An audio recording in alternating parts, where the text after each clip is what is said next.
Hello, I'm Donna Pepperdine Evans, herbal educator and co-author of The Natural Remedies of Arabia. This is a glorious season of the year, the fall or autumn, when the leaves are changing bright orange, yellow, purple, brown, red. It's a wonderful time and perhaps an inspiring time to go out onto the trails to identify the trees and to learn more about them. If you have always wanted to be a tree guide but never had the chance, I'd like to help you get started. The first thing I like to do when I'm leading a tour is to find out how much the group knows. I like to share with them some shapes to see if they can identify an oak leaf or perhaps the maple or this wonderful leaf, the tulip tree. This is a tulip tree leaf. So after I have some idea about the group, I share with them that there are different categories of leaves that we'd be identifying. There is the flat leaf. There are needle-like leaves, like on a pine tree, and there are scaly leaves like you would find on a juniper tree. We focus on the flat trees during this time of the year with the changing fall colors. Then before we get started, I also like to introduce just a few more terms to help us with our leaf identification. So I like to share the difference between a simple leaf and a compound leaf. The simple leaf just has one leaf blade. Here's the bud, and then we have just one entire leaf. Here on a compound leaf, here's the axillary bud, but the leaf is this entire thing here. So this compound leaf has leaflets on it, and this is the leaf on a compound leaf, and this is the leaf for a simple leaf. Please notice that the leaflets on this particular compound leaf are opposite each other. So I teach the term opposite as well as alternate. Here's an example of alternate leaves with this birch tree. Here we have birch tree leaves. They are alternate. They are not opposite each other. So once we know a simple leaf, a compound leaf, opposite and alternate, then we're ready for our walk.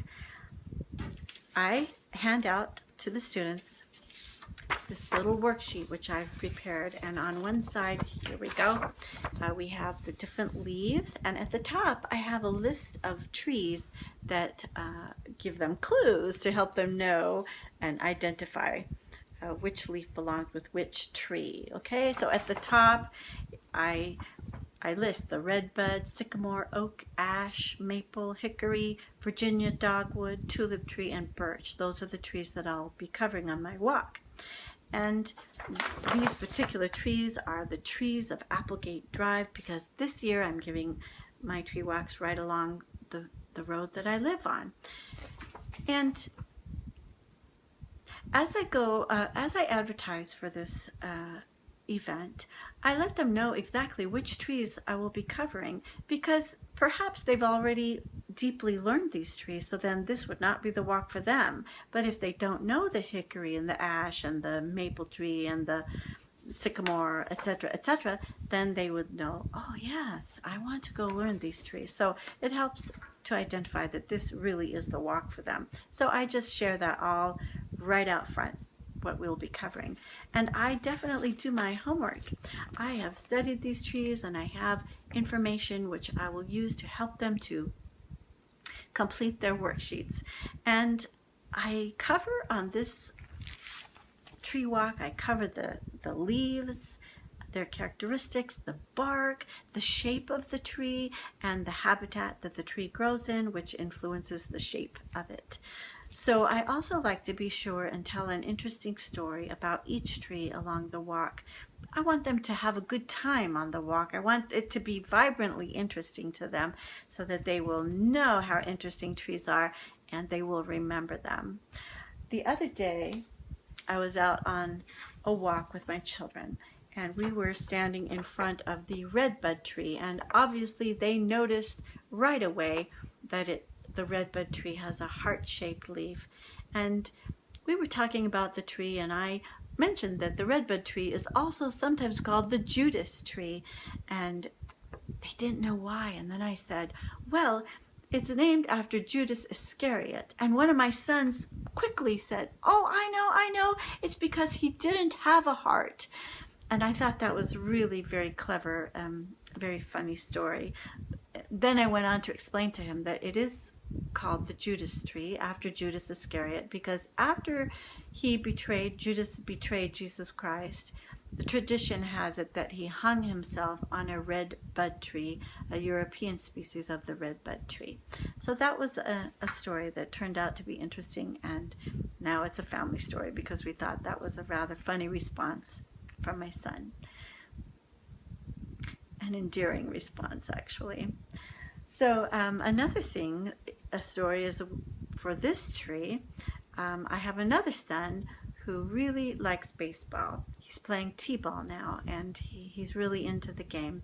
So when we go by the ash tree, I make it a point to say that the wood of the ash tree is hard yet flexible, and so it is a tree of choice for making baseball bats. So very fun for him to know that, this is the baseball bat tree, the ash tree.